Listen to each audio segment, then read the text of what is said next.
আসসালামু আলাইকুম। মাননীয় প্রধান উপদেষ্টা ডক্টর ইউনূস, আপনার উদ্দেশ্যে বলতে চাচ্ছি, দেখেন, প্রতিশোধ পরায়ণ হয়ে আজ পর্যন্ত কোনো জাতি বা ব্যক্তি কেউ খুব বেশি দূর যেতে পারে নাই।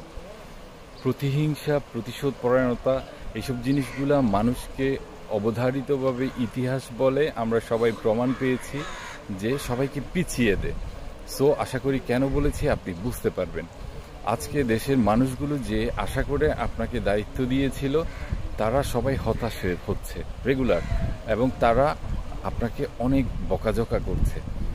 এগুলা আপনি যদি শুনতেন আপনার অনেক খারাপ লাগতো, আপনার এই ফিলিংগুলো করা উচিত। এখন আমি আপনার জায়গায় ধরেন গেলাম, আপনার জায়গায় গিয়ে আমি বলতে চাচ্ছি, আমি যদি আপনার সেই জায়গায় থাকতাম, মানুষের আমার প্রতি বকা আসতো কিংবা এই ধরনের অনুভূতিগুলো প্রকাশ করতো, মানুষ হতাশ হতো, তাহলে আমি মানুষকে আপনার যে সংস্কার শব্দটা, সেই সংস্কার শব্দটাকে ব্যবহার করে আমি যে জিনিসগুলো প্রথমে করতাম তা দিয়ে মানুষ অনুপ্রাণিত হতে বাধ্য থাকতো। মানুষের সবচেয়ে ইম্পর্টেন্ট জিনিস হলো যে দ্রব্যমূল্যের ঊর্ধ্বগতি, ঠিক আছে? তারপর হলো মানুষের সবচেয়ে প্রবলেম হলো রাস্তাঘাটে চলার সময় রাস্তায় যে বিশৃঙ্খলা, আপনার রাস্তায় সুন্দরভাবে গাড়ি চলা আর বিশৃঙ্খলা, যার যেমন খুশি চারপাশে চলাফেরা করা ইচ্ছা মতো, দেশের যেন কোনো বাবা মা নাই, এই যে পরিবেশ পরিস্থিতি, এটা মানুষ ফেস করতে চায় না, এটা মানুষের ফেস করতে ভালো লাগছে না। বাজার করতে গেলে যখন সামান্য সবজির দাম ৮০ থেকে ১০০ টাকার নিচে থাকে না, মানুষের কষ্ট হয়, তখন মানুষকে মুখে গালি করে, উচ্চারণ করে করে গালি দিতে হয় না, বুঝছেন? আমি যদি রাষ্ট্রপ্রধান হই, আমার প্রতি গালিটা আসে, আমাকে ফিল করে নিতে হবে, আমার জনগণ বলতে হবে, আমার জনগণকে আমি স্যাটিসফাইড করতে পারছি না, এটা আমার ব্যর্থতা। সো ব্যর্থ অনেক মানুষই হতে পারে, বাট সেটাকে সফলতায় রূপান্তর করার জন্য আমাকে তো কিছু প্রোডাক্টিভ আপনার কাজ করতে হবে। যে দায়িত্বগুলা নিয়ে কাজ করলে পরে মানুষ স্যাটিসফাইড হতে বাধ্য।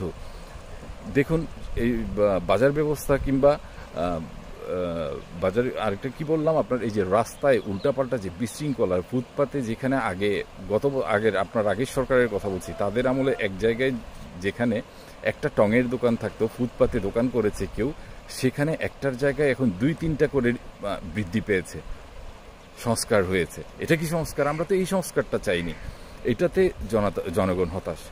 তারপর জনগণ হতাশ হচ্ছে বাংলাদেশের যে শিক্ষা কারিকুলাম বা শিক্ষা পদ্ধতি, বা বাংলাদেশের যে বিশাল বেকারত্ব সমস্যা, বাংলাদেশের যে আপনার মানুষ মুখে মুখে বলে ২০ কোটি জনগণ, বাংলাদেশে ৩০ কোটির উপরে জনগণ। আপনি আমাদের কাছে এগুলো স্পষ্ট করুন সুন্দরভাবে।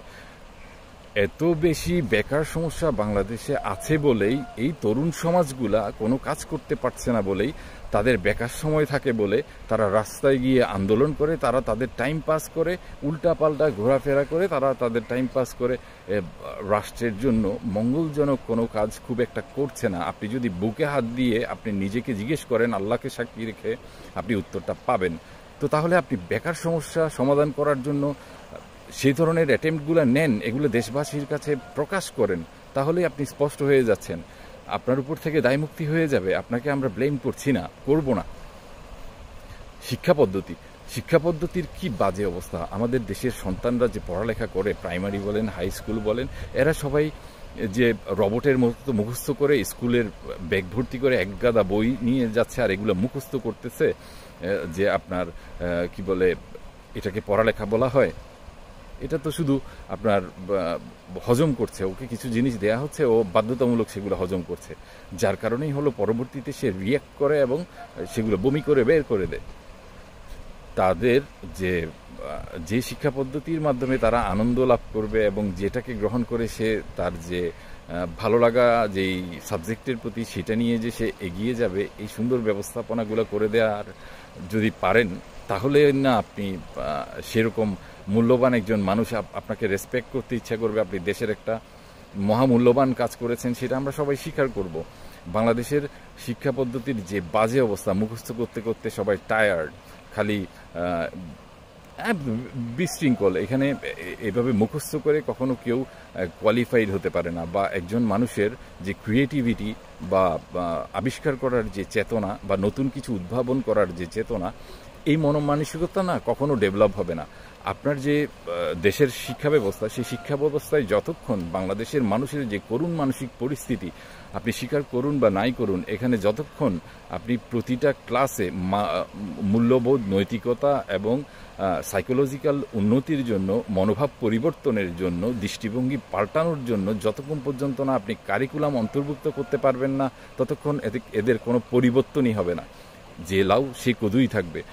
আপনার সংস্কার মুখ থুবড়ে পড়বে। আপনি এই পরিবর্তনগুলো করুন, না হলে আমরা যে আবহমান জনগোষ্ঠী, এত দুর্ভাগা জাতি, দুর্ভাগা জাতির বেশিরভাগ মানুষজন যা কিছু শাসিত হচ্ছে, স্বাধীনতার পরবর্তী বলি অংশ বলি বা এর আগে থেকে বলি, এত হতভাগা জাতি আমরা এমন একটা কোনো ভালো সরকার প্রধান পাইনি যারা দেশটাকে সত্যিকারভাবে উন্নতির দিকে নিয়ে যেতে পারে। সবাই শুধু নিজের মসনদ টিকিয়ে রাখার জন্য যা কিছু করছে সেগুলো হলো সব প্রতিহিংসা পরায়ণ হয়ে রাজনীতি করছে, দেশের মানুষের কথা ভাবছে না, উপর দিয়ে অভিনয় করছে, সবাই দেশের মানুষের কথা বলে, কিন্তু আসলে ভেতর থেকে শুধু সে তার স্বার্থ নিয়ে ব্যস্ত। এই চরম সত্যি কথাগুলো যদি কেউ মেনে নিতে না পারে, সেটা একান্তই তার সমস্যা। আমি সত্যি কথা বলতে দ্বিধাবোধ করিনি। তো এগুলো যে সমস্যা তা না, সমস্যা সব জায়গায় আছে, সমস্যা থেকে তো উঠে আসার পথও আছে। আপনি বাংলাদেশের এই 5 কোটি বেকার যুবকের বেকারত্ব নিরসন করুন, রাস্তায় কোনো আন্দোলন হবে না, দেখবেন বাংলাদেশের প্রতি এই 5 কোটি বেকার যেই ঘর থেকে এসেছে, সেই ঘরের মানুষগুলা, তাদের বাবা মা, তাদের আত্মীয় স্বজন শুদ্ধ সবাই মিলে যখন ধরেন আপনি সংস্কারটা করে দিলেন শিক্ষা ব্যবস্থা থেকে তাদের বেকারত্বের নিরসন, এই জিনিসটা যখন করবেন আপনার নামে বাহাবাওয়া দিতে থাকবে।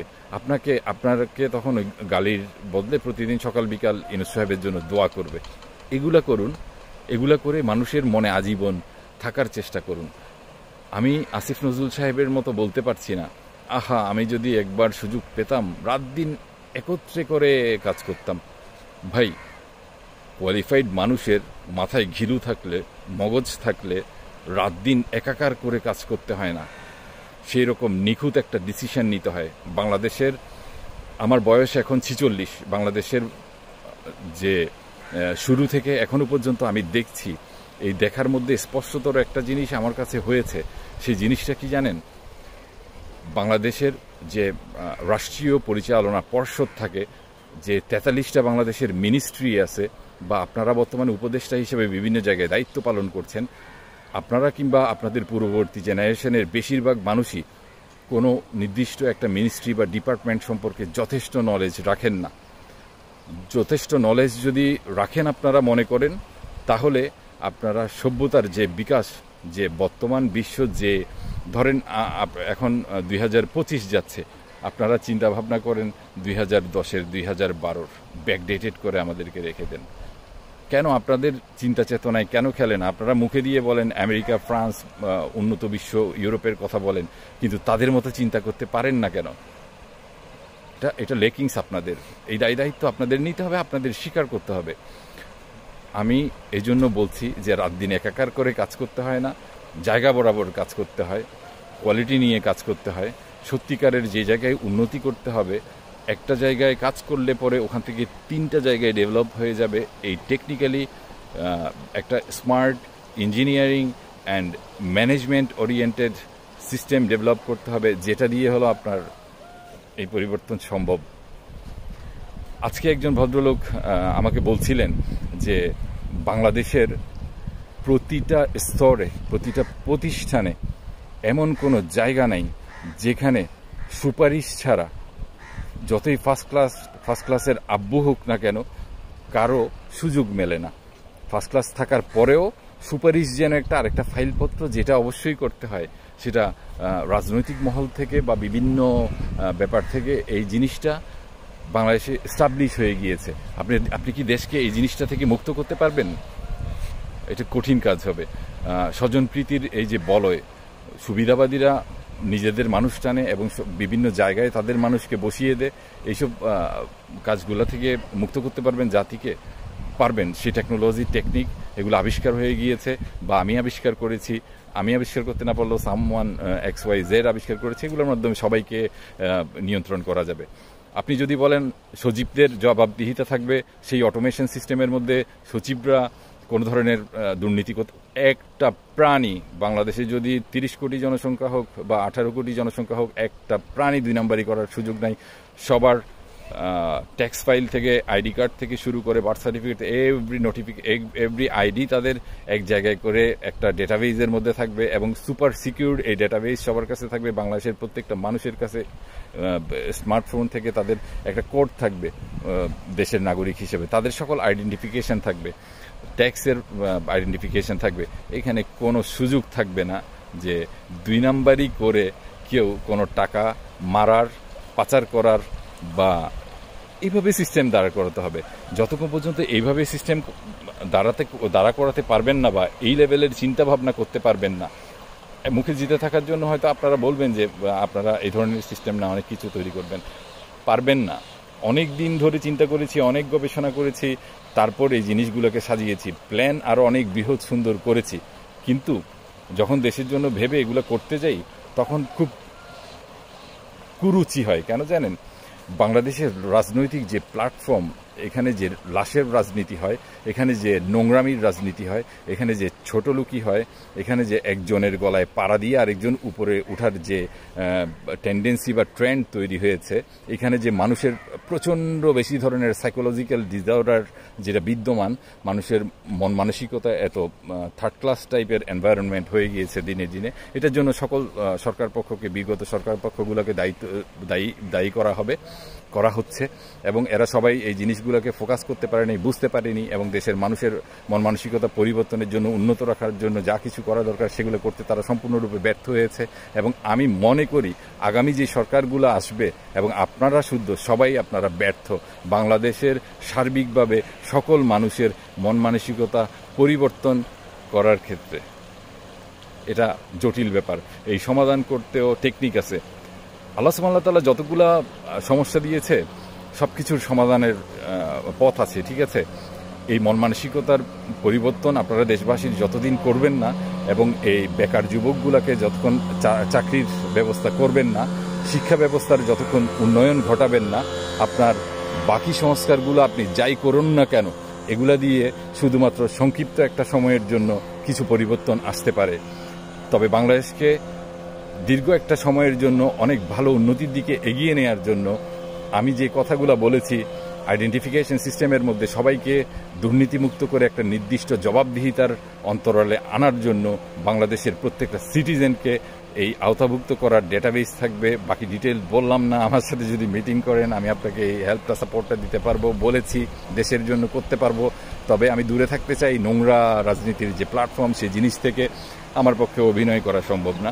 আমার পক্ষে অভিনয় করে জনগণের সামনে মিথ্যা কান্না করে জনগণের সহানুভূতি পাওয়ার আমার কোনো ইচ্ছা নাই। আমার পক্ষে সম্ভব না কেউকে পামপট্টি মেরে তাকে অনেক বড় কিছু বানানো, তার কাছ থেকে সুবিধা আদায় করার জন্য। এসব আমি পামপট্টি মারা সম্ভব না। আমি আমার দায়িত্বটা ভালোভাবে করতে পারবো। এসব এক্সট্রা বাংলাদেশের মানুষগুলো যে কাজটা আবহমান কাল ধরে প্র্যাকটিস করে আসছে, তাদের যে ডিসগাস্টিং নোংরা মন মানসিকতার বহিঃপ্রকাশটা তারা দিনের পর দিন ঘটিয়ে আসছে, এগুলো আমার পক্ষে সম্ভব না। আমি এগুলো ক্লান্ত। জাতীয় বিবর্তন করতে হলে আমাদের অনেক এই ছোট ছোট ইনফ্রাস্ট্রাকচারের ব্যাপারগুলোকে সাজিয়ে যেভাবে দেশকে পরিবর্তনের চেষ্টা করা যদি যেতে পারে, তাহলে দেশের একটা দীর্ঘমেয়াদী পরিবর্তন আসবে। সেটা জনগণ থেকে শুরু করে দেশের সকল প্রতিষ্ঠানের অবস্থান থেকে। স্বার্থবাদী চিন্তা সবাই বাদ দিয়ে এই দিকটাতে যদি আমরা আগাই তাহলে ভালো হবে। এছে আর বেশি কিছু বলার নেই। অনেকক্ষণ ধরে অনেক বকবক করেছি, অনেক বলেছি। কারো মনে কোনো কষ্ট লাগা থাকলে, কেউ যদি ভুল বুঝেন, আমাকে মানুষ বেশিরভাগই ভুল বুঝে, কারণ আমি সব সত্যি কথা বলি এবং একদম জায়গা বরাবরের কথা বলি।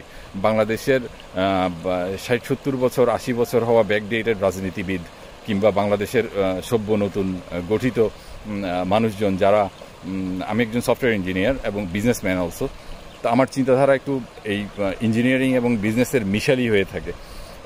এই দুইটার সমন্বয় ঘটানোর চেষ্টা করি। রাষ্ট্র পরিবর্তনের ক্ষেত্রে আমি এই ধরনের দুইটার মিশালের একটা, এবং সাইকোলজি এটা একটা ইম্পর্টেন্ট পার্ট। এই তিনটা, সাইকোলজি, ইঞ্জিনিয়ারিং অ্যান্ড আপনার ম্যানেজমেন্ট, এই তিনটার সংমিশ্রণেই হলো রাষ্ট্র পরিবর্তন হবে, এটাই ঘটাতে হবে। এখানে যদি ক্ষমতা দখলের জন্য রাশের রাজনীতি করা হয়, সেগুলো থেকে আমি দূরে থাকতে চাই। এসব নোংরামি আমার পক্ষে করা সম্ভব না। আমি যতটুকু সব কামিয়েছি কতটুকু জানি না, এটা দিয়ে আমি বেহেস্তে যেতে পারবো, এটা আমি আশা করি। আমি এটা নষ্ট করতে চাই না। ধন্যবাদ।